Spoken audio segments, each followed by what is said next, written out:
इससे पहले वाले क्लास में लॉ ऑफ इनहेरिटेंस के बारे में हम लोग पढ़ चुके हैं, जिसमें मेंडल इनहेरिटेंस के लिए एक फैक्टर के बारे में बतलाए थे। अब हम अगला chapter molecular basis of inheritance के बारे में पढ़ रहे हैं। इनहेरिटेंस के लिए जो मॉलिक्यूल फंक्शन करता है वह है डीएनए और आरएनए। यही फैक्टर जो मेंडल का जो फैक्टर था वही जीन अब कहलाता है, जो डीएनए और आरएनए पर पाया जाता है, और यही जितने भी ऑर्गेनिज्म हैं उनके फिनोटाइप और जीनोटाइप को मेंटेन करता है जनरेशन टू जनरेशन।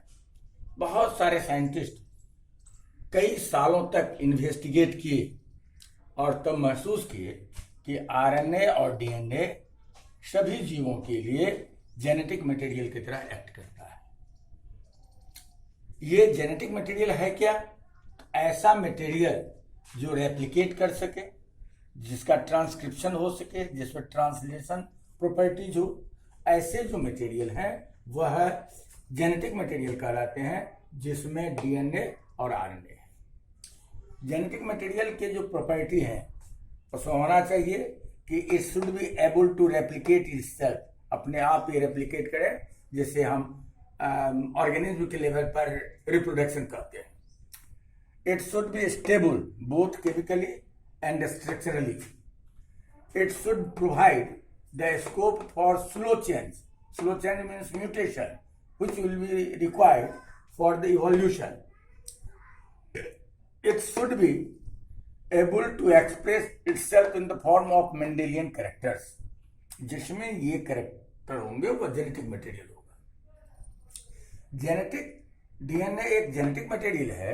ये बहुत सारे साइंटिस्ट के द्वारा बहुत सारे एक्सपेरिमेंट करने के बाद कंफर्म हुआ है। जैसे कि जो उसमें बहुत सारे जो साइंटिस्ट है उसमें कुछ प्रमुख नाम हैं।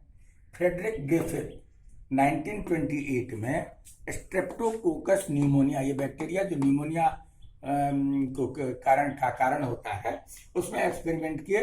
इसमें ये एस टाइप और R type, smooth type and rough type का लेकर के ये एक्सपेरिमेंट किए थे। दूसरा है Oswald Avery, Colin MacLeod and Maclyn McCarty. ये 1933 to 44 में इनका जो एक्सपेरिमेंट ये 11 साल तक चला। इसमें ये कंफर्म किए बायोकेमिकल नेचर। ग्रिफिथ का जो ये एक्सपेरिमेंट था, जो जिसमें वह ट्रांसफॉर्मिंग प्रिंसिपल दिए हुए थे, उसके बायोकेमिकल नेचर को ये कंफर्म किए थे। अगला और साइंटिस्ट है ए हर्शे एंड एम चेस। 1952 में ये अल्टीमेटली प्रूव्ड किए कि डीएनए ही जेनेटिक मटेरियल है, अपने एक्सपेरिमेंट के द्वारा, जिसमें ये बैक्टीरियोफाज का यूज किए थे। और इस बैक्टीरियोफाज में ये P radio active isotope and S radio active isotope use किए।